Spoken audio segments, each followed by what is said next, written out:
नमस्कार दोस्तों। आज हम बात करेंगे एक ऐसी घटना की जो आपके दिल को झकझोर कर रख देगी।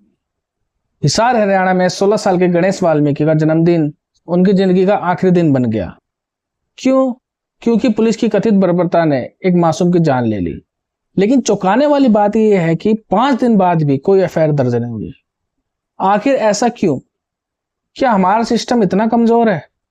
आइए इस घटना की सच्चाई जानते हैं और कोशिश करते हैं ये जानने की आखिर ये सब चल क्या रहा है। 9 जुलाई 2025 हिसार के भारत नगर में 16 साल का गणेश वाल्मीकि अपने परिवार के साथ अपना जन्मदिन मना रहा था। डीजे पर गाने बजा रहे थे, बड़े बच्चे बड़े सब खुश थे। लेकिन ये खुशी ज्यादा देर तक नहीं चली। सुनकर पुलिस वहां पहुंची। परिवार का कहना है कि पुलिस नशे में थी।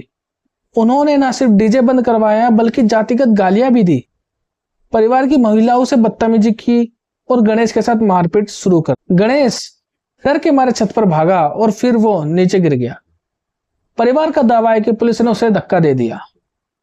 लेकिन सच क्या है? एक 16 साल का बच्चा जो अपना जन्मदिन मना रहा था आज हमारे बीच नहीं है। और सबसे दुखद बात, पुलिस ने अब तक कोई भी एफआईआर दर्ज नहीं की। परिवार और दलित समुदाय के लोग 4 दिन से नागरिक अस्पताल के बाहर धरना दे रहे हैं। उन्होंने अर्धनग्न प्रदर्शन किया, आईजी ऑफिस तक मार्च निकाला, लेकिन पुलिस टस से मस नहीं हो रही। परिवार ने सबका अंतिम संस्कार करने से भी साफ मना कर दिया। उनकी मांगे साफ है, दोषी पुलिस वालों पर हत्या का केस दर्ज हो, निष्पक्ष जांच हो, SC/ST एक्ट के तहत कार्रवाई हो। लेकिन बार बार यही सवाल उठ रहा है कि इतनी सारी मांगे करने के बाद, न्याय की मांग करने के बाद क्या इन मांगों का कोई जवाब मिल रहा है? आपको जानकर हैरानी होगी कि भारत में अगर आपका फोन भी चोरी हो जाता है ना, छोटी से छोटी कोई घटना हो जाएगी तो पुलिस तुरंत एफआईआर दर्ज कर लेती है। लेकिन एक बच्चे की जान जाने के बाद भी एफआईआर क्यों नहीं? पुलिस अपने ही लोगों को बचाने की कोशिश कर रही है। अगर एफआईआर दर्ज होती है तो उनकी छवि पर सवाल उठते हैं। पुलिस कह सकती है कि उनके पास पर्याप्त सबूत नहीं है, लेकिन गवाह मौजूद है।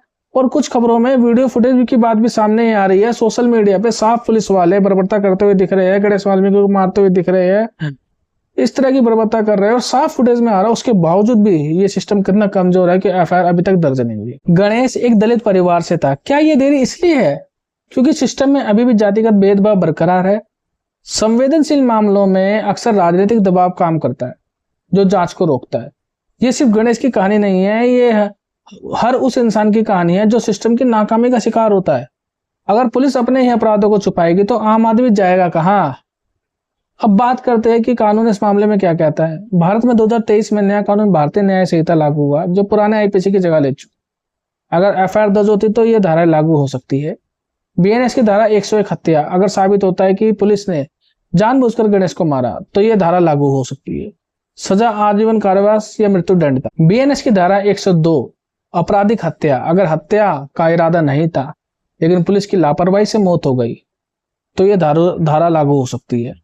SC/ST एक्ट अत्याचार निवारण अधिनियम 1989 के तहत भी परिवार का कहना है कि पुलिस ने जातिगत गालियां दी। अगर यह साबित होता है तो इस एक्ट के तहत सख्त सजा और मुआवजे का भी प्रावधान है और जो है परिवार को मुआवजा मिल सकता है। कुछ सवाल जो आंखें खोलने का काम करते हैं। जैसे दोस्तों, ये सिर्फ एक परिवार की कहानी नहीं है, ये हमारी व्यवस्था का सच है कि आज भी भारत देश के अंदर 75 से 76 साल आजाद होने के बावजूद भी आप देख रहे हो कि मौजूदा सरकार के तहत कितनी बर्बरता जो है दलितों पर हो रही है। क्या एक बच्चे का जन्मदिन मनाना गुनाह है? क्या दलित होने की वजह से गणेश के परिवार को इंसाफ नहीं मिलेगा? अगर पुलिस ही कानून तोड़ेगी तो हम किसके भरोसे जिएंगे? गणेश की मौत सिर्फ एक हादसा नहीं है, ये सिस्टम की उस मानसिकता को दर्शाता है जो कमजोर हाशिए पर रहने वाले को दबाने की कोशिश करती है। लेकिन हम चुप नहीं रह सकते दोस्तों। अगर आप भी चाहते हैं कि गणेश के परिवार को इंसाफ मिले तो आवाज उठाइए, क्योंकि जब तक आप आवाज नहीं उठाएंगे, ये देश एकजुट होके इस सिस्टम के खिलाफ नहीं लड़ेगा, तब तक इन लोगों की जो है हिम्मत बढ़ती है और आने वाले समय में ये जो है इसी तरह की बर्बरता जो है गरीबों पर, दलितों पर, पीड़ितों पर और जो बेचारे बहुत ही ज्यादा सताए हुए लोग हैं उन पर दिखाते हैं। तो दोस्तों, आपको ये समझना है कि भारत देश को आपको किस तरफ लेके जाना है या फिर ऐसे सिस्टम का हिस्सा बने रहने देना है। काफी लंबे समय से देख रहे हैं, कभी घास खिला देते दलितों को, कभी गरीबों को भूखा मारने की पूरी साजिश कर देते हैं। और कभी देखा जा रहा है कि लेबर लॉ के अंदर जो है कर्मचारियों के लॉ जो है उनको कमजोर किया जा रहा है। आखिर ये देश के अंदर चल क्या रहा है? अभी 9 जुलाई को 25 करोड़ से ज्यादा कर्मचारी जो है हड़ताल पे थे, लेकिन किसी न्यूज वाले ने प्रॉपर तरीके से इस न्यूज को कवरेज नहीं किया। क्यों? क्योंकि सिस्टम के खिलाफ थी। हम वो देखे जो वो दिखाना चाहते हैं,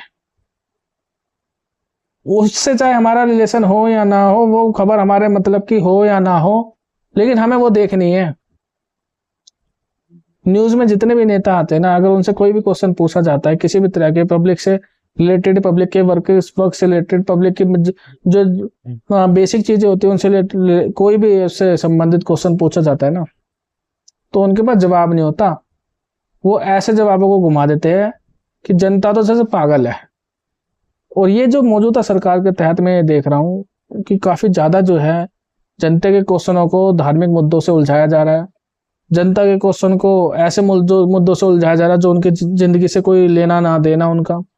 जनता की डेवलपमेंट को कहाँ लगाया जा रहा है, जनता की सोच को कहाँ लगाया जा रहा है, ये हमें देखना है। क्योंकि आज के समय में जब एआई का जमाना आ गया है, टेक्नोलॉजी का जमाना आ गया है, वहां हमारा देश क्या कर रहा है। तो दोस्तों ये समझने वाली बात है कि आज 75 से 76 साल बाद आजाद होने के बावजूद भी आप ये देखिए कि क्या सिस्टम है। पुलिस वाले खुद घर के अंदर घुस के उसको मार दिया, और अभी तक 5-6 दिन हो गए, अभी तक कोई एफआईआर का नामो निशान नहीं है। ऐसा क्यों? बस एक क्वेश्चन ये है कि एफआईआर दर्ज क्यों नहीं हुई? क्या इसके लिए भी एफर्ट लगाने पड़ेंगे? क्या एक छोटी से छोटी चीज के लिए, मतलब जो एफआईआर दर्ज हो रही है इतने बड़े कांड के बाद, अगर वो दलितों से रिलेट करता है तो उसके लिए क्या दलितों को इतनी भागदौड़ करने की जरूरत है? ऐसी चीज हम एमसीडी के अंदर भी देखते हैं, जिसके अंदर ज्यादा संख्या दलितों की है ना, उस डिपार्टमेंट को सबसे ज्यादा भ्रष्ट कर रखा है, ताकि पूरी जनसंख्या उलझी रहे, कंफ्यूज रहे, उलझती रहे, ताकि इनका डेवलपमेंट जो है ना वो लंबे समय तक हो ही ना पाए। और यही समय है इन लोगों के उठने का, जागने का और अपने लिए लड़ने का। अगर अभी भी ये लोग नहीं उठे ना, तो आने वाले समय में इनकी पीढ़ी के साथ बहुत ही ज्यादा गलत होने वाला है।